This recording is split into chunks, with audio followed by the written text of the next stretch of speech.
All right, today we're going to pull back the curtain on the global economy. We're going to look at the hidden plumbing, the unseen connections that link the shiny, futuristic world of artificial intelligence to the gritty, dirty reality of industrial supply chains.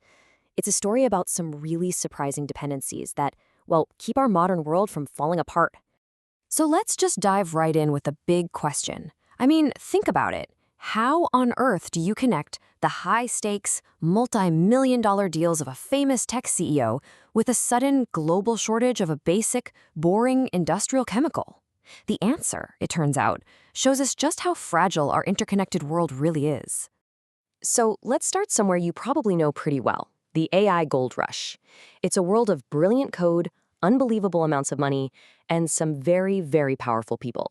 And you really can't talk about this world without talking about OpenAI CEO Sam Altman.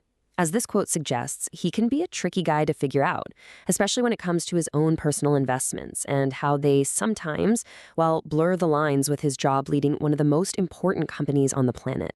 Yeah, and this whole hard-to-pin-down thing, it's raised some eyebrows, even inside his own company's board. For example, he tried to get OpenAI to pour $500 million into Helion, a nuclear fusion startup where he happens to be a huge shareholder. The company said no to that, but they did agree to buy power from Helion down the road. And here's the wild part. Despite all of his other investments, he owns exactly 0 shares in OpenAI, the company he's famous for. It just gives you a sense of how complex and cash-heavy things are at the very top of the AI boom. But all this money, all these complex deals, they're all feeding a monster with a huge appetite. The race to build bigger and better AI is putting an incredible strain on the one resource they just can't live without: sheer, raw computing power. And when I say a huge appetite, I mean it.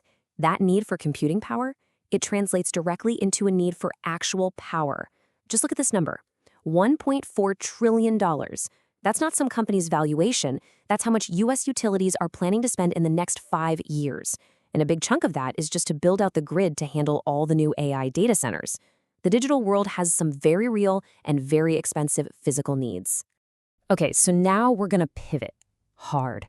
Let's leave the world of AI for a second and meet a very, very unlikely hero in our story. It's a chemical you've probably never thought about for a single second, but it's quietly becoming one of the most important things on the planet. Say hello to sulfuric acid. Yeah, H2SO4. Sounds boring, right? A colorless, corrosive liquid. But this stuff, it's the most widely used industrial chemical in the world.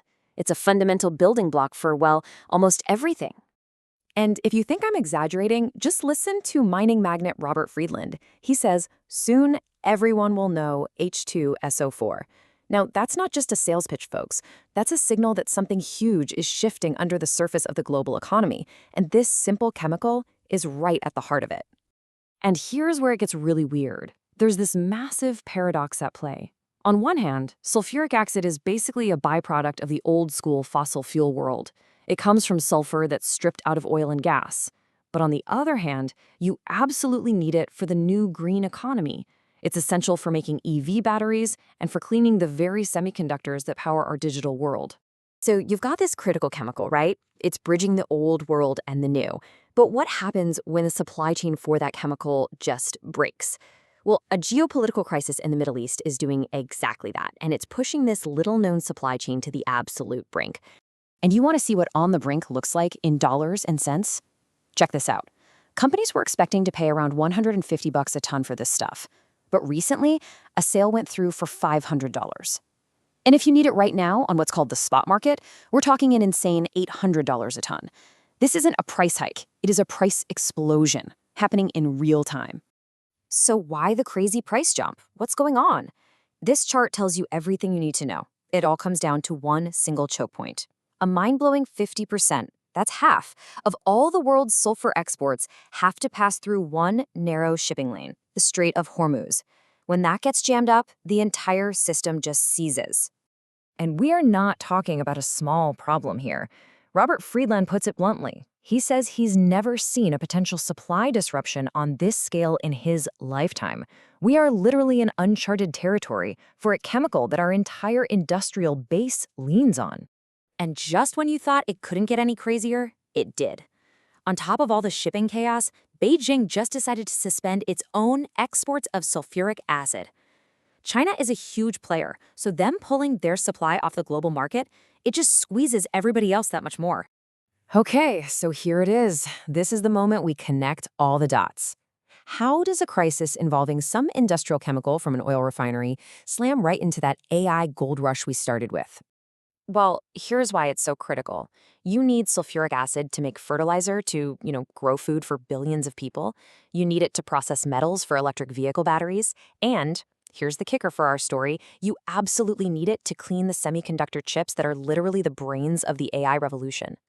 So let's just walk through that whole invisible journey, right? You start by refining oil and gas. That process gives you sulfur as a byproduct. That sulfur gets turned into sulfuric acid, and then that acid is then used to manufacture the super high-tech chips that power our future. The bottom line is simple. No acid, no chips. And no chips, no AI. It is a direct, unbreakable line. Okay, so what does this all mean in the real world? This hidden dependency is creating a whole new game, with a whole new set of winners and losers. Let's take a look at what this fragile future might hold. Look, whenever there's chaos, someone wins and someone loses. The winners here? Pretty obvious. Acid producers like Ivanhoe Mines, their boring byproduct just turned into liquid gold. But the losers? That's a much, much longer list. We're talking fertilizer makers, certain copper miners, and, at the end of the day, pretty much all of us. Because this kind of disruption, it just fuels global inflation. And this last quote from Friedland is really a final stark warning. He's saying that unless that strait opens back up, we're going to see extremely bizarre disruptions. The weirdness we're seeing now, it might just be the warm-up act. Which really leaves us with one big, lingering question. We just unpacked this one totally hidden link between oil tankers and AI data centers. It really makes you wonder, doesn't it? As our world gets more and more complex, with even more intricate supply chains, what's the next sulfuric acid? What's the next critical piece of our world that's just hiding in plain sight, waiting for its own moment of crisis?